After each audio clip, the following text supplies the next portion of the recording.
يقول الشاعر: خوتك ما يسواهم مال، تطيح جبال وتلقى خوتك دوم رجال، وخوتك ما يسواهم مال. خوت عصارى مشهورين فراسين سياد الخوارة، عرب تسكن في سوف الجين عليه صبك تلها الديارة. فراسين وخوت فراسين وفارسهم ما تطفى ناره، والضيف يجوه بشوشين تقولش عند الضيف بشارة. رباية بيتي يهزينين عوايد هلهم فيهم تارة، وللشارك خلاصة دين وللتايه نعتاو قمارة. تلفاله من وين ووين نجعل لي مقصد خطارة. عرب وادي فيه المرجين وفيه الصاعدين غرارة، حذر غربه من ثا غربين وشرد للزيتون شبارة. يحكوا بيه زهاه سنين مخضب ومشكل نوارة.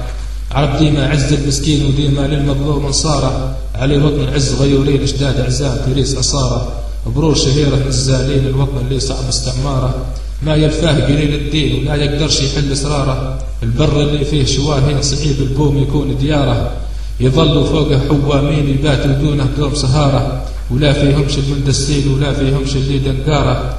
خوت عصارى في الزاعين الخوت الطال سوا توا ولا ما زال، يردوا كيد الغزايين من المحال يخشوا بلاد العز مثال. وصف من الفولاد 200 ولا ذلال ولا فيهم واحد تنبال.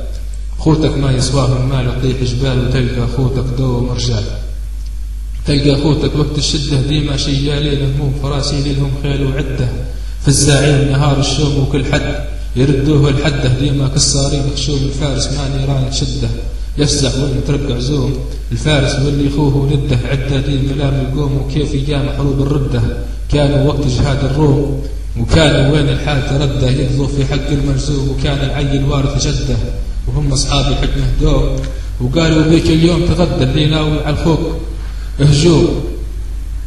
وقالوا بيك اليوم تغدى اللي ناوي على الخوك هجوم، وخوك سلاحك في يدك شده فين حارس حاك تصدق ما ينقال. وخليك يدك في يده به شيال تشيل حمول تكيد حمال، وخليكم يدك في يده به شيال تشيل حمول تكيد جمال. وخوتك ما يسواهم مال تطيح جبال، وتلقى خوتك دوم رجال.